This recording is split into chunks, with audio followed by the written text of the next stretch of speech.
Sesudah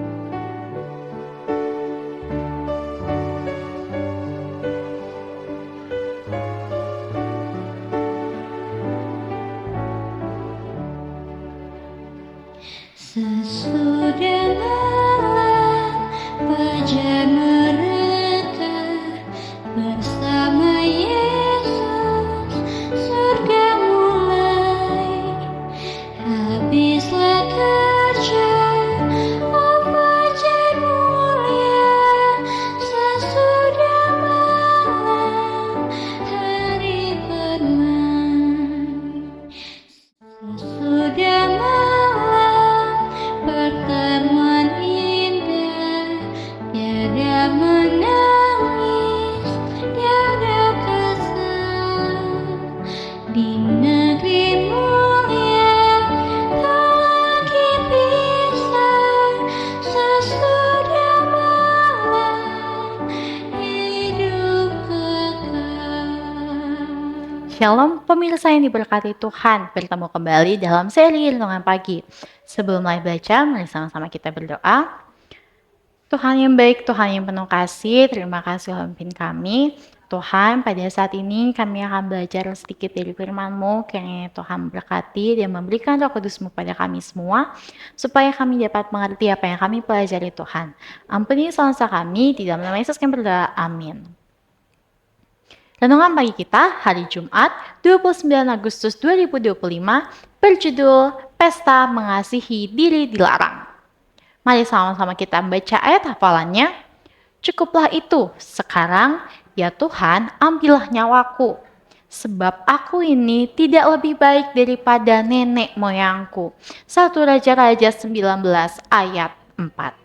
Saudara-saudaraku yang terkasih di dalam Tuhan, 1 Raja-Raja pasal 19 adalah pasal favorit saya karena memberi saya kilasan tentang seseorang yang sama manusiawinya dengan saya. Dari sinilah Elia yang luar biasa tenggelam dari kemenangan menuju keputusasaan.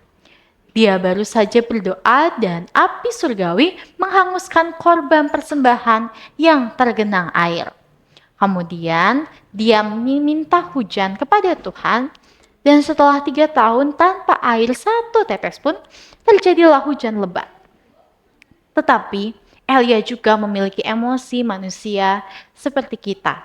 Kita semua pernah berkata, saya sudah muak.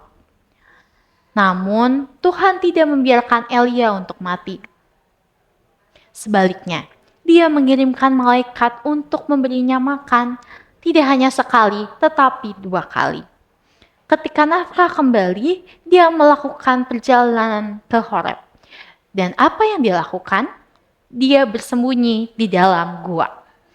Tuhan juga tidak akan membiarkan dia pergi begitu saja. Apakah kerjamu di sini, Elia? Jauh sekali dari tugasmu.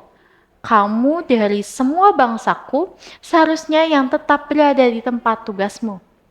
Kasih sayangku pada masa lalu seharusnya telah menguatkan dan menopangmu ketika kita memanggil karena keluhan-keluhanmu.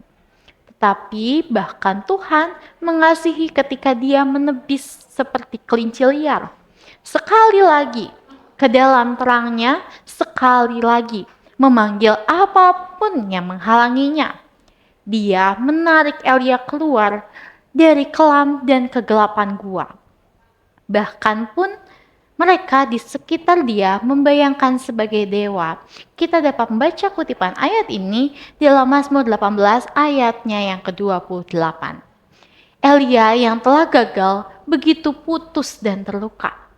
Hati Elia yang merasa bahwa kita kecewa dan memiliki tujuan yang begitu hebat adalah mereka yang mengalami kekecewaan dan penolakan tertinggal dengan sedih.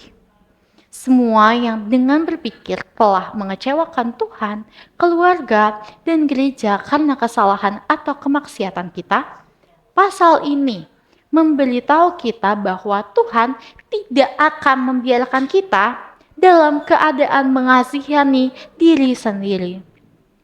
Kita semua pernah merasakan depresi, namun Tuhan melihat kita.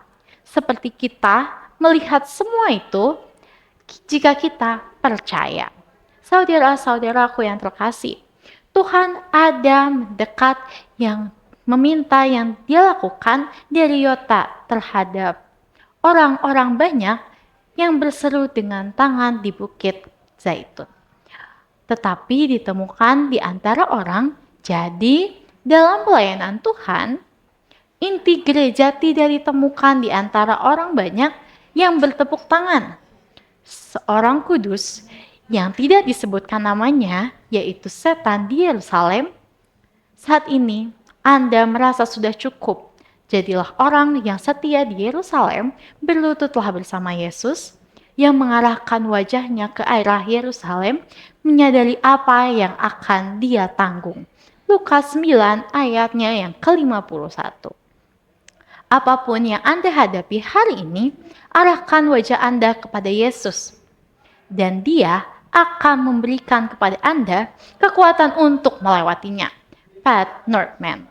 Tuhan memberkati. Mari sama-sama kita berdoa. Tuhan yang baik, Tuhan yang penuh kasih, terima kasih Kau pimpin kami. Kami telah belajar bersama-sama sedikit dari firman-Mu. Kiranya Tuhan memberkati supaya kami dapat menerapkannya dalam kehidupan sehari-hari kami, Tuhan. Ajarlah kami bahwa biarlah kami menyadari bahwa Engkau selalu memimpin dan beserta dengan kami selalu, Tuhan. Tuhan memberkati pemirsa yang belajar bersama-sama dengan kami. Jikalau dalam sakit penyakit, Tuhan kiranya menyembuhkan. Jikalau dalam pergumulan, kiranya Tuhan memberikan jalan keluar yang terbaik. Ampuni dosa kami, Tuhan. Kami serahkan hidup iman kami ke dalam tangan-Mu. Kehendak-Mu yang terjadi di atas kehidupan kami. Di dalam nama Yesus kami berdoa. Amin.